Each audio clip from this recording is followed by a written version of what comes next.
Twitter से लेकर Facebook तक और फेसबुक से लेकर इंस्टाग्राम तक, इंस्टाग्राम से लेकर व्हाट्सएप के स्टेटस तक, आज सभी के सभी जगह पर आप लोगों को केवल मणिपुर का वो दर्दनाक और आंखों के सामने आया हुआ भयानक रूप देखने के लिए मिलेगा, जहां पर पुरुषों के झुंड में दो महिलाएं निर्वस्त्र थी, उनके गुप्तांगों के साथ छेड़खानी करते हुए उनके साथ जबरदस्ती की जा रही थी। इस बात को देखने के बाद भारतीयों की जो मरी हुई अंतरात्मा है और पिछले 8 महीने से मणिपुर जो अपनी अस्तित्व की लड़ाई लड़ रहा है, आखिरकार भारतीयों के कानों कानों तक बात पहुंची और जो सरकार उनकी बात को सुनने के लिए तैयार नहीं थी, अचानक से सीजीआई से लेकर भारत के पंतप्रधान तक सबके मुख में आज है मणिपुर। सोशल मीडिया के माध्यम से हर एक व्यक्ति ने अपनी भावनाएं, अपना द्वेष, अपना रोष सब कुछ प्रकट कर लिया। महिलाओं को इस प्रकार से नग्न घुमाकर उनके साथ ऐसी बर्बरता करना किसी भी समाज के लिए नीचता है। लेकिन दूसरा पहलू अगर इस प्रकार से देखा जाए कि मणिपुर के हिंसा को रोकने के लिए आए हुए भारतीय जवानों को रोकने वाली भी महिला है, और वो कह रही है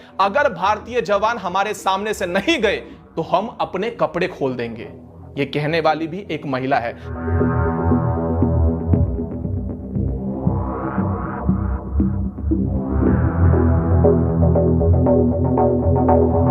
ऐसा कुछ करने की जरूरत नहीं है। आप लोग जाओ ना, आप नहीं जाएंगे तो हम कपड़े उतार देंगे। आप लोग जाओ। अम्मा, हम ऐसा कुछ नहीं चाहते। आप लोग जाओ।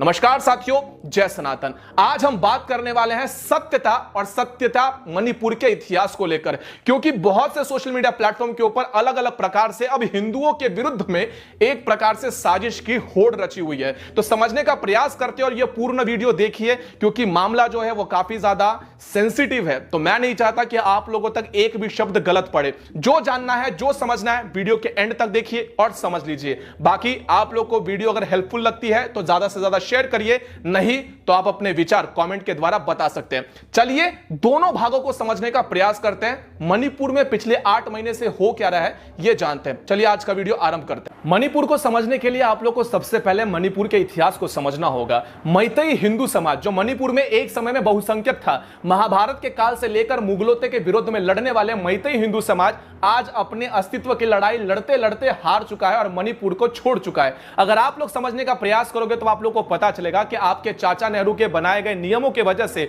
वहां मणिपुर के अंदर क्रिश्चियन मिशनरी भर भर के भेजे गए और एक समय के बाद वहां पर कुकी समाज का जन्म होता है। कुकी समाज के बाद नागा समाज आता है जो कि क्रिश्चियनिटी को फॉलो करने लगा। बार बार के क्रिश्चियन मिशनरियों के घुसने की वजह से धर्मांतरण तेजी से बढ़ने लगा और जैसा जैसा धर्मांतरण बढ़ने लगा, एक समय में 90% रहने वाला मैतेई हिंदू समाज आज वहां पर 10% सीमित रह चुका है। और उनके अधिकारों को जब छीना गया तब अपने अधिकारों को लेकर वो पहुंचे सुप्रीम कोर्ट के अंदर, और सुप्रीम कोर्ट के अंदर जब वो एसटी एक्ट के लिए जीत जाते हैं तब उठता है कुकी समाज, और कुकी समाज के द्वारा रास्तों के ऊपर बंदूकें लेकर उनकी दुकानों को लूटा जाता है, उनके घरों को जलाया जाता है, उनकी बहू बेटियों के साथ दुर्व्यवहार किया जाता है, उनकी लाशें उनके घर के बाहर टांगी जाती है। लेकिन आप लोगों तक कुछ नहीं पहुंचता। आपके कान बहरे हो चुके थे, आंखों में कुछ दिख नहीं रहा था, मुंह में लकवा मार गया था और सभी लोग मणिपुर को भूल चुके थे, है ना।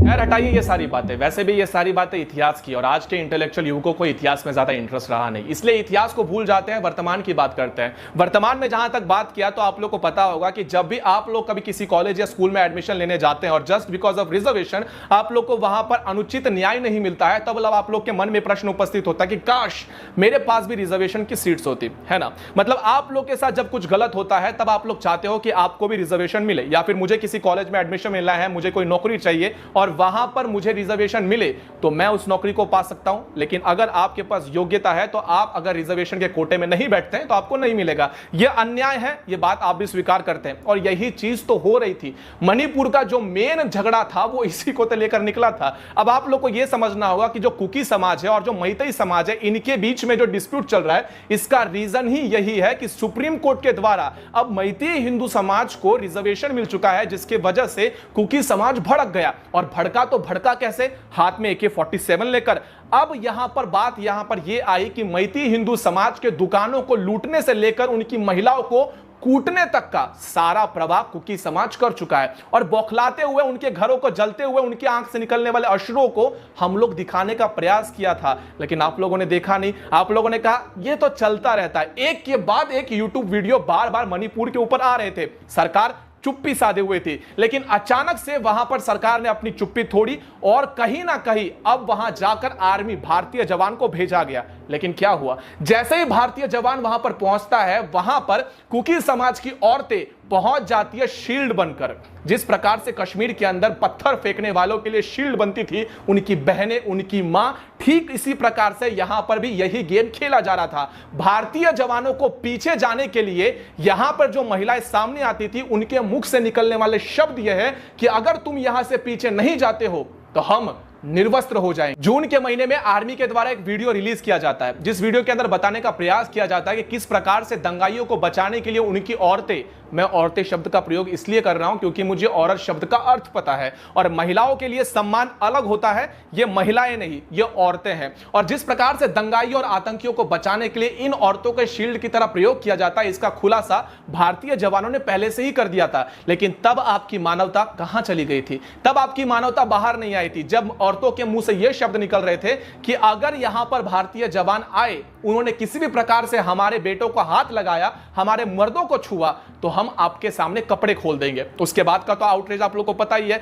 वुमेन एम्पावरमेंट के नाम पर आप लोग को सोशल एक्टिविस्ट जगह जगह पर धरना प्रदर्शन करते हुए दिख जाएंगे। मोदी, योगी सबको गाली देना स्टार्ट हो जाएगा। दो मेरे बाप का क्या जाता है, लेकिन यह बात अवश्य जाती है कि जब भारतीय जवानों के सामने खड़ी हुई ये औरतें निर्वस्त्र होने की धमकी देती है, तब हमारे जवानों को कदम पीछे हटाना पड़ता है। तब आपके मुख से एक शब्द क्यों नहीं निकलता? सिंपल सा क्वेश्चन है। अब मैं आप लोगों से एक बहुत ही ज्यादा महत्वपूर्ण प्रश्न पूछने जा रहा हूं। आप लोगों ने ये वीडियो देखा, अवश्य देखा होगा, नहीं देखा होगा तो मत देखिए, क्योंकि ऐसे वीडियो देखने के बाद रातों की नींद उड़ जाती है।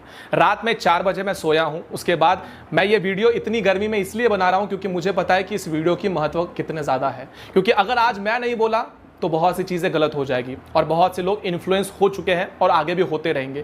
पुरुषों के झुंड ने जब 2 महिलाओं को निर्वस्त्र करके इस प्रकार से दौड़ निकाली, उनके गुप्तांगों को छुआ, तब भारत में कोने कोने में मानवता के ऊपर प्रश्न चिन्ह उपस्थित हो गए। बहुत अच्छी बात है, होनी भी चाहिए। इनके साथ वो व्यवहार किया जाए जो अपने आने वाले 7 जन्मों तक ये कभी ना भूले। महिलाओं के प्रति इस प्रकार का व्यवहार किसी तरह से एक्सेप्ट नहीं है, होना भी नहीं चाहिए। लेकिन अगर ये गलत है, जो कि है ही और कहना भी चाहिए, तो ये क्यों नहीं? आसाम राइफल्स के सामने जाकर भारतीय जवानों के सामने नंगा झुंड जब महिलाओं का जाता है और वो कहती है कि भारतीय जवानों ने हमारे साथ किया है, जिसका कोई प्रमाण नहीं, तब यहां पर खड़ी जो नंगी औरतें हैं, उनके प्रदर्शन के साथ भारतीय जवानों के लिए कोई मानवता नहीं, भारतीय जवानों के लिए कोई शब्द नहीं। आखिर क्यों? अगर ये गलत, जो कि है गलत, तो यो क्यों ना? और ये गलत है तो फिर दोनों गलत एक साथ क्यों नहीं कहते? बस यही छोटा सा प्रश्न है। अगर उत्तर है तो कमेंट बॉक्स में बता दीजिए। हिंदू समाज से मैं बार बार कहता हूं कि ना ही आपने इतिहास को पढ़ा, ना ही समझा, और ना ही इतिहास से कुछ सीखा। आपने इतिहास को पढ़ा होता, समझा होता और कुछ सीखा होता, अब तो आप लोग को पता चलता कि सारे युद्ध जो लड़े गए थे वो सभी के सभी मातृभूमि को बचाने के लिए तो लड़े गए थे। जिसके पास भूमि उसका साम्राज्य, और मैतेई हिंदुओं के पास ना भूमि बची और ना ही साम्राज्य। अगर आप लोग को मेरी बात झूठ लग रही है तो आप लोग इस कुकी महिला की बात को सुनिए। Of land, clean up all Kuki communities, and we are praying to God because we have God, and only God is there to protect us. Only God can save us from this threat, from these attacks, and we believe that God will answer our prayers because every land belongs to God, and God has given us this land to settle here from many years ago, even our grandfathers and forefathers, and we believe that we will continue to inhabit this stretch of land until the day of the Lord. Thank you. पिछले 8 महीनों से cookie आतंकवादियों के द्वारा हिंदुओं की अर्थी सजाकर उनके घरों को फूका जा रहा था, उनके शरीर को जलाया जा रहा था, उनके घर को, उनके दुकानों को, उनके बहू बेटियों को लूटा जा रहा था, और वहां का हिंदू समाज अपने ही घर, अपने ही शहर, अपने ही गांव को छोड़कर भाग रहा था। तो मानवता की बड़ी बड़ी बातें करने वाले कौन से बिल में जाकर छुप गए थे? उनके आंख सूख गए थे या फिर जीभा कट पड़ी थी? और आज हर कोई मानवता की स्टेटस लगाएगा, हर कोई कहेगा कि एज अ इंडियन मुझे शर्म आ रही है, हर कोई कहेगा कि मानवता हार गई, हर कोई कहेगा कि रावण अच्छा था, कम से कम उनके जमाने के अंदर किसी महिलाओं को नग्न तो नहीं किया जाता था। सत्य, बिल्कुल सत्य। लेकिन अगर आप लोग इस बात को गलत कहते हो, जो कि गलत ही है, तो आपको इन औरतों को भी गलत कहना होगा जो भारतीय जवानों के सामने केवल अपने कपड़े इसलिए खोलने के लिए तैयार है क्योंकि वे वहां पर घुसकर हिंदुओं की मदद करेंगे। तो अगर आप लोग को सच में सीधा खड़ा होना है, आप लोग को स्टैंड लेना है, तो एक साथ अपने समाज के लिए स्टैंड लीजिए, क्योंकि वहां पर आतंकवादी वर्सेस भारतीय हो चुके हैं। ना ही क्रिश्चियन वर्सेस भारतीय हुए हैं, ना ही क्रिश्चियन वर्सेस हिंदू हुए हैं। तो आप लोगों से हाथ जोड़कर निवेदन करता हूं कि यह गलत तो है ही, इसका तो कोई भी समर्थन कर ही नहीं सकता, ना ही जस्टिफाई कर सकता है। लेकिन यह जो होता है आसाम राइफल्स के सामने, जब भारतीय जवानों के सामने महिलाओं की झुंड नंगी होकर पहुंचती है, तब इन औरतों को भी आतंकवादी की सूची में डालना ही उतना ही उचित है जितना इनका है। अब आपका निर्णय है, आप स्वयं लीजिए। इस वीडियो का उद्देश्य आप लोगों तक चला गया होगा। अब अगले वीडियो के अंदर मिलते हैं, तब तक अगर थोड़ी सी मानवता बची होगी तो इस वीडियो को शेयर करिए। अगले वीडियो के अंदर मिलते हैं, तब तक के लिए जय सनातन।